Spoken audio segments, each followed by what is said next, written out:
Good afternoon, everybody. It is Tuesday in both Pittsburgh, Pennsylvania and Bradenton, Florida, which is where our Jason Mackey is for Pirates spring training. My name is Adam Bittner, digital sports producer for the Post-Gazette, and I'm joined by Jason today to talk about what's been going on in the first week of spring training down at Pirate City.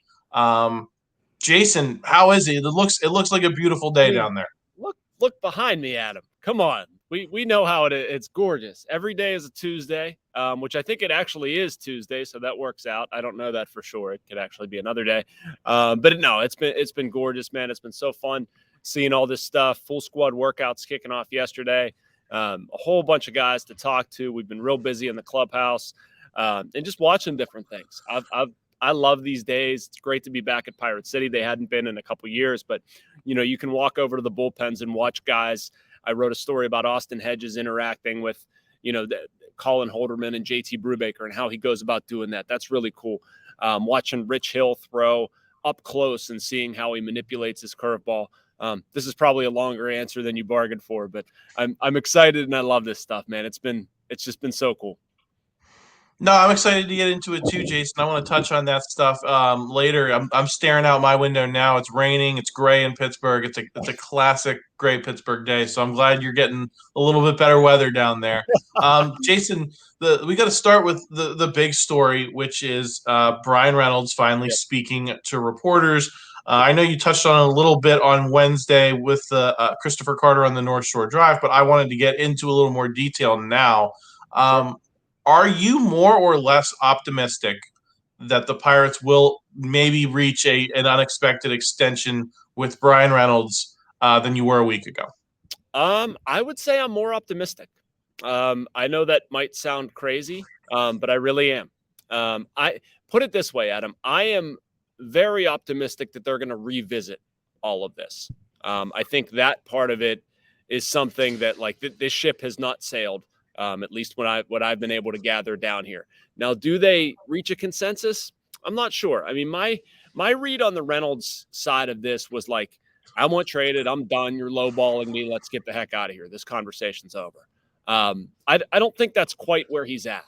I mean, I think he honestly wants to have a fair contract put in front of him, and I think he would seriously consider it. And I don't think he's wrong for doing that. I mean, I genuinely believe that he wants to be here. It's a lot of what he said when he first talked. It's a lot of what I knew ahead of time.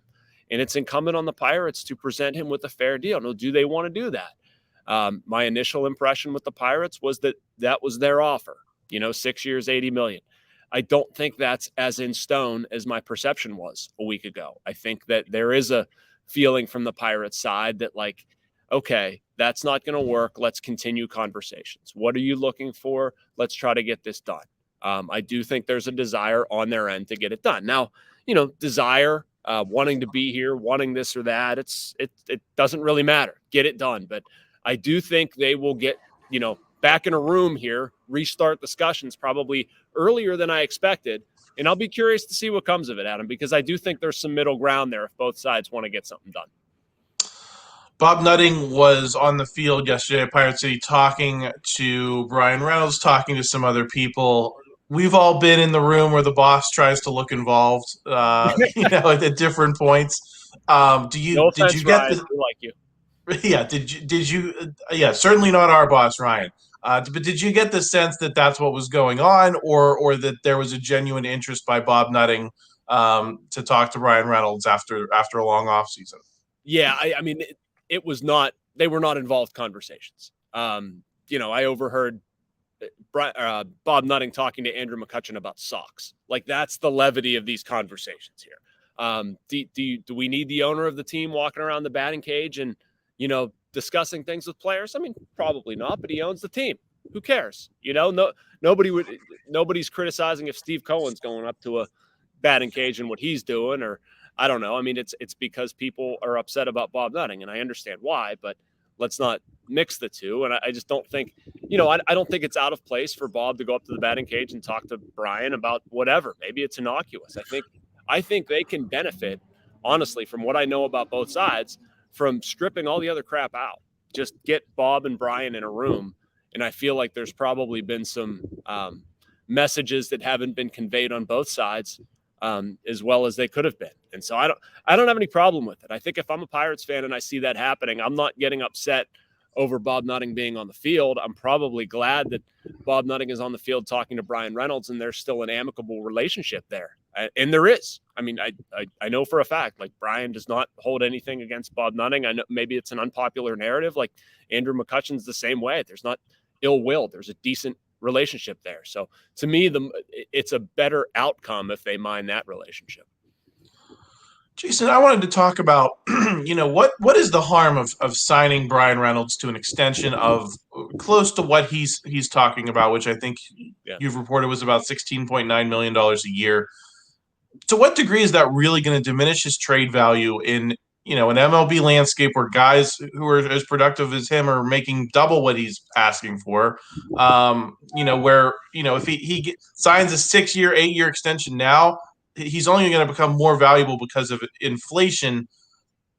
Are the Pirates really diminishing Bryan Reynolds' trade value by signing him to closer to the extension he wants? And if it gets to a point where they have younger players they want to sign, then you can trade him then. I think there's still going to be takers, especially because the teams we've talked about, Jason, the Yankees, the Rangers, those teams have money to spend. They're always going to want Bryan Reynolds. Should that not be part of the conversation? I think what the view here, Adam, and I don't totally agree with this, but I understand where the Pirates are coming from and where the market is on this stuff. Like, when Bryan Reynolds finishes his contract, I believe he's going to be 36 years old. I mean, that's his last best shot at money, one would think. And if you're the Pirates, if this goes poorly, you're saddled with that contract. And so you're talking about how much risk are we comfortable assuming? Now, Bryan Reynolds over 6 years, I think that's much less risk. And, if something goes poorly, I suppose you don't get quite as a steep decline and you have to get out from under the contract, so be it. And I guess what I'm trying to say is I don't know if I'd be as worried about what it looks like down the road. Like, I think this is an important deal right now to show your fans, like, look, we're doing something different. The criticism of us in the past has been that we're not going to give guys this type of money. We're going to give this type of money to our best players and those who deserve it. Bryan Reynolds deserves it. So, I mean, I look at this and think if you can say to Bryan Reynolds essentially either or, like, do you want the money or do you want the years? Because if you want the years, it's probably going to be a lower total value. I don't know if that makes sense. I guess I'll speak in actual numbers. Like, if you say 8 years, $107 million, what do you say? Like, I think that's a reasonable thing. Or if you say, I don't know, I guess I probably wouldn't come in with 6 and 100 because this is bad negotiation. But, if you want 6, we can handle the money. If you want to take a lower per year rate, we can go to 8 and maybe front load the deal or something like that to protect us. I don't know, but I just look at this, and if you can get a number, I don't know, around 100 million, between 1 and 110, maybe you meet in the middle on 7 years. I don't know. Maybe there's an option for a 7th year, and if you get them to 110, money wise, I know I'm spitballing a lot of things here, but I feel like there's a gray area to play with some stuff. Yeah, I agree, and I think when we talk about risk, it's kind of like what I'm saying here, which is that I think there's going to be a market for Bryan Reynolds whenever. If you get to his age 31 season and there's other guys that you want to sign and you don't have enough money to do that without getting rid of Bryan Reynolds, someone's going to want him, and you've gotten what you needed out of him, and then you move on at an appropriate time. I don't know that now's the appropriate time, and I'm going to lead into this. My next question by saying Steve Cohen, the owner of the Mets, you referenced him, made comments in Port St. Lucie. Obviously, they have a nearly $400 million payroll this offseason. There's been a lot of questions asked. They've started a compensation committee among the owners because the Mets are, in part because the Mets and Padres are spending so much. But his point was that he's doing this spending now as a bridge to when his farm system begins producing more talent. Yep. And then he will be able to lower the payroll because he'll be paying homegrown players less. Obviously, the Pirates are not going to spend Steve Cohen, New York Mets money on that scale. But my question for you is, why can they not do that on their own scale? And in the case of Bryan Reynolds, say, all right, we're going to spend on you now so that you can help us fill the gap between now And when we have more of our own homegrown guys, and maybe at that point, that's when we do trade you, because you will still be at a reasonable contract that other people will want. I think of kind of like Chris Archer when the Pirates traded for him because he had an attractive contract. The Pirates could pull that same move with other teams. Is that a reasonable way to look at the Bryan Reynolds situation? Because I think we've talked about him being maybe too far on the age scale to be part of necessarily this next buildup. But can he just help them fill the gap? He can. He can, and that's a perfectly reasonable way of looking at it, Adam.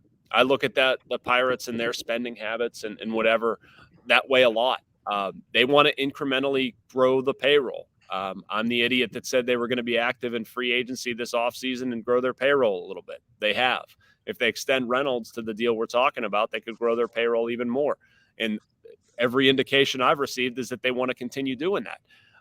It's a convenient thing that people tend to forget that their payroll went from 39 million to 100 million in a matter of years. I'm not saying that like everything is great and they didn't make mistakes and nobody should ever get mad at the Pirates. Of course you should get mad at the Pirates, but they were growing it. And then they stopped doing some of the things that are like the underbelly there. And that's what Steve Cohen's talking about. He's talking about fixing the farm system, fixing development, drafting better, mining for international talent. That's the same stuff the Pirates did well 13, 14, 15 years preceding that. It's the same stuff they started to do poorly coming out of that. They didn't develop guys, Glasnow, Meadows. They made terrible trades, Glasnow, Meadows, Boz. They didn't draft well. Look at their drafts in those years. And so what happens? Well, your farm system goes in the tank, which it did. And so you have to rebuild it. I fully believe, Adam, that if the Pirates would have continued that sort of ascent, and I think we've talked about this before, that 13, 14, 15, 16, whatever, if you keep winning and you keep doing those things, they will continue growing payroll. They screwed them up, took them back to zero. They went to a whole-scale rebuild that the Pirates have never before done.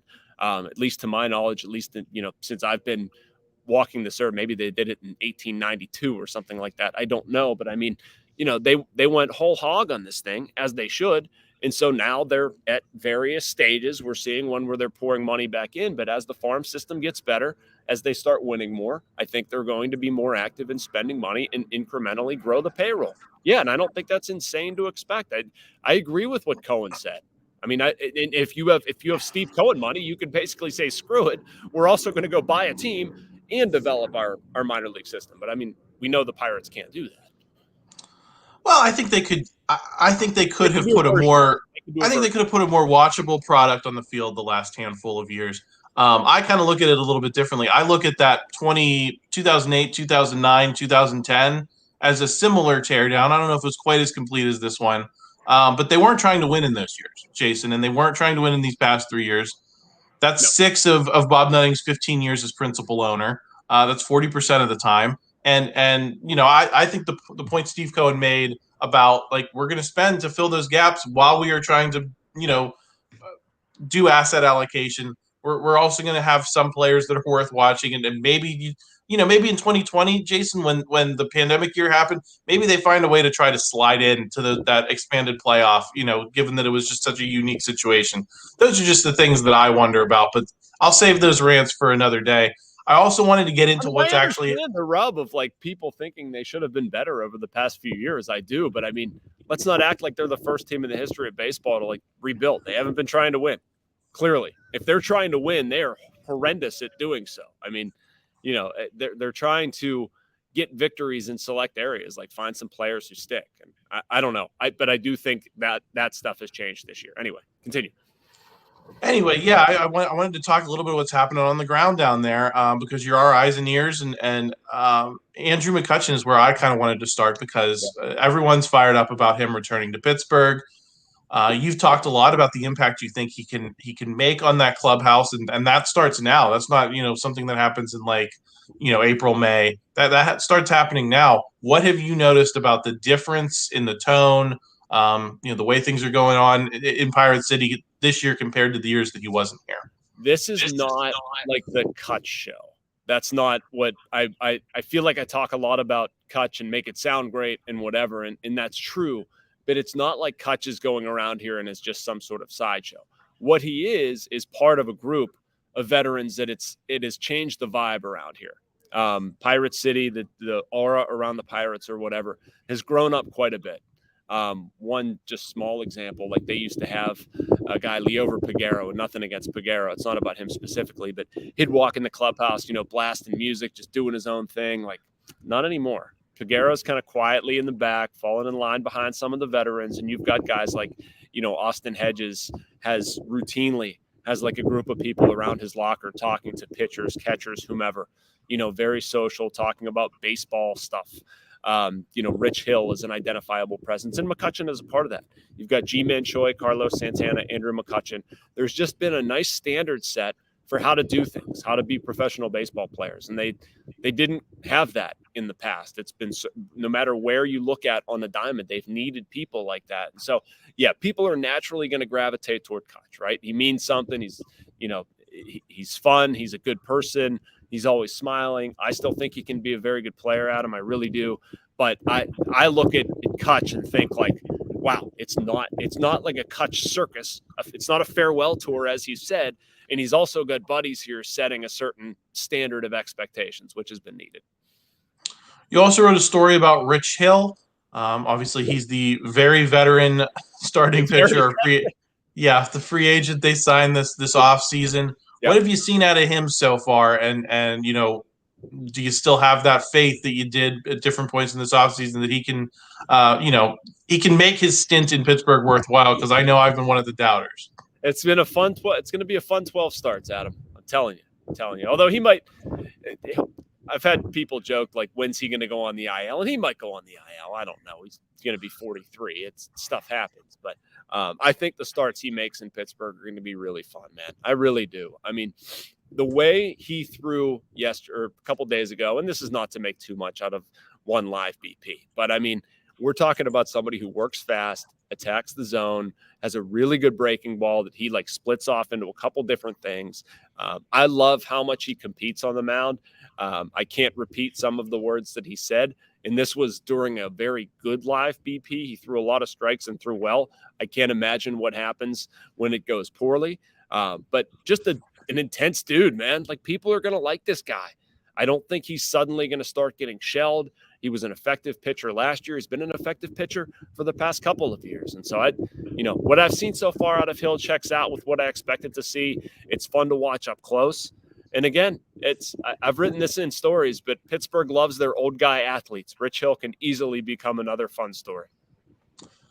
Another guy you and I have spent a lot of time talking about this offseason is Bryan Hayes. Yeah. Can he improve with the bat to kind of maybe not match his glove, but maybe be that 4 or 5 win type player who can be an all-star and a consistent anchor, for this infield, anchor in a good way. What you wrote a story about him. How has he looked? Has he looked the part of a guy who's maybe ready to take a next step this season? He looks the part, Adam. He absolutely looks the part. Now, does he? I don't know. I mean, the thing that worries me about Hayes, and will always worry me about Hayes until I see it change, is what happens when he gets dinged. Is there a random injury 3 weeks into the season? Is there something weird with his hands or wrists? I mean, you can fix your body as much as you want, but if you tweak your wrist, it doesn't take. And I'm not rooting for that by all means. I hope the kid has a tremendous year and has a 900 OPS and wins a Silver Slugger. I like him a lot. But what I'm saying is I want to see it play out over season. I want to see what the longevity is. He looks great. He looks more durable. He looks stronger. You want to see him hit with more power. Certainly, I want to see him handle fastballs better. All that stuff is important.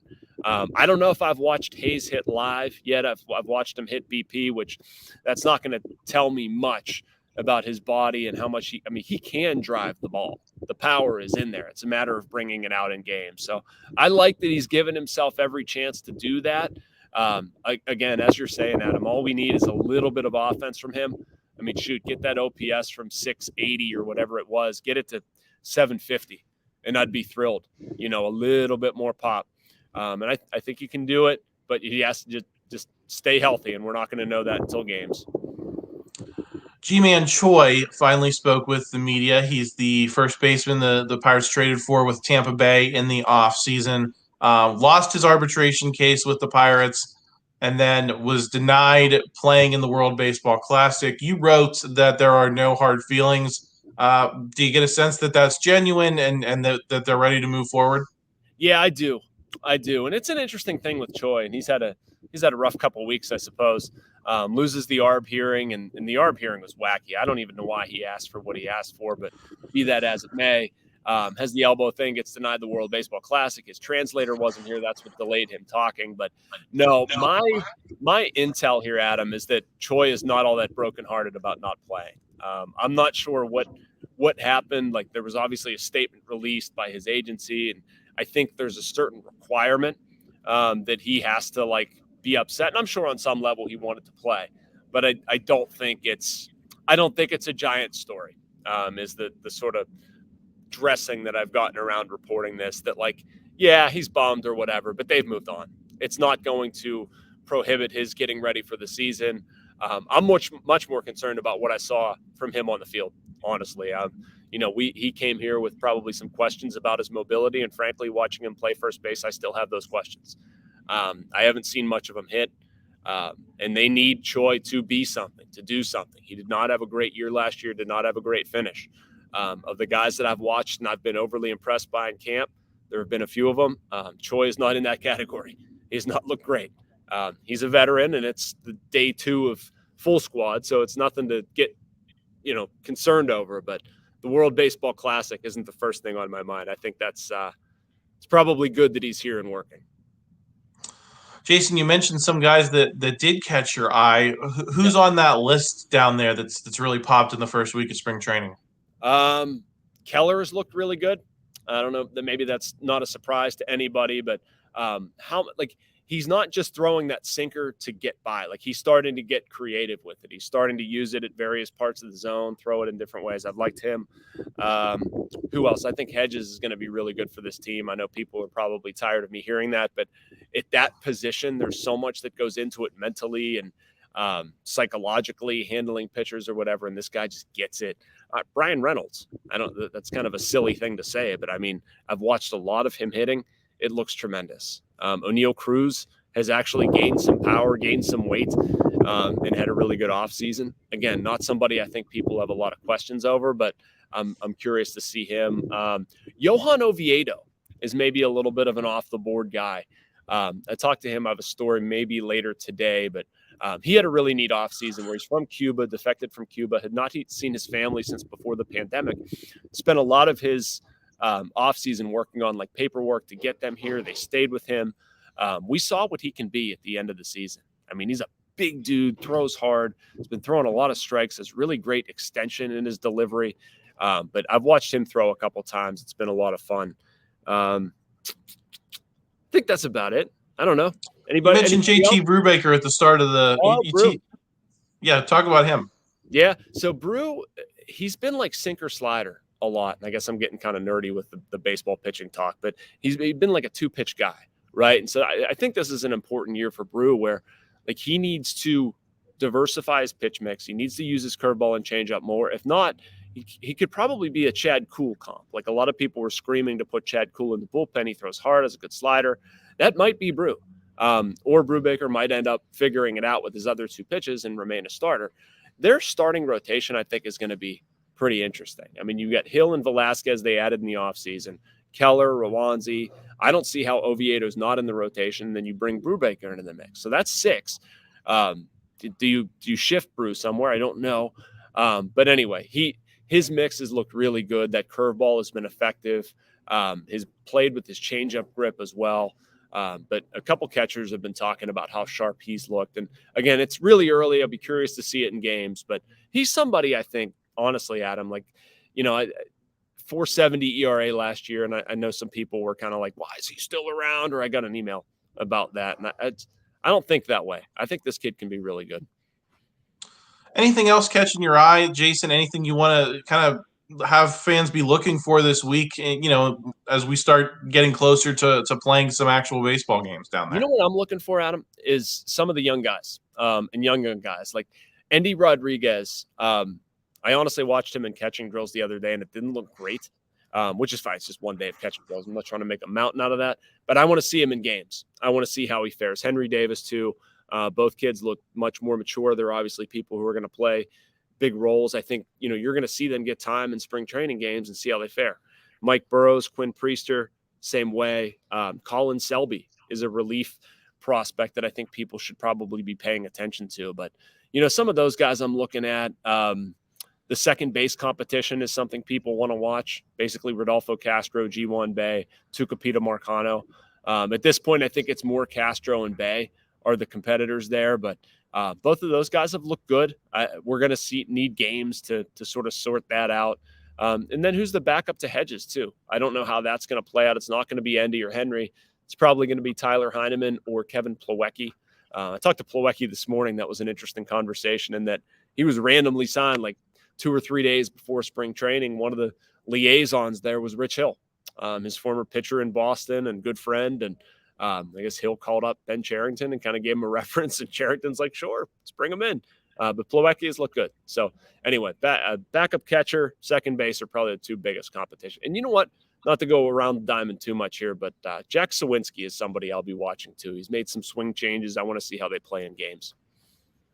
Absolutely. So that's a great setup for the week ahead, Jason. A great recap of everything that happened in that first week down in Bradenton. Thanks for stopping by, and hopefully we can make this a regular thing before the team comes north. Yeah, with my my bucket and my stool and my great little setup here, I can hopefully pull this out, and we'll do this more. So thanks. It's fun. You'll have to tweet that out for everybody. So everyone, before we sign off, just a reminder, if you enjoyed this video, please help us out. Pop a like on this video to help us out with the YouTube algorithm. Please subscribe to this channel so you don't miss any videos. We're going to have a lot more football talk this week with Christopher Carter on the North Shore Drive. Possibly some hockey talk with the way the Penguins are playing. Might have to really get into that. And of course, check out the subscription deal down in the description. $6 for 6 months of access to post-gazette.com. Everything Jason's writing down in Bradenton, you'll get that. You'll get all kind of Steelers coverage. So make sure you're signed up for pretty much everything. And we'll talk to you again next week. Thank you for checking out this content from Post-Gazette Sports. If you liked the video, please like it and subscribe to our YouTube channel. If you enjoyed it on Apple Podcasts, please rate us 5 stars on Apple Podcasts. For 6 months of digital access to post-gazette.com for just $6, click the link down in the description.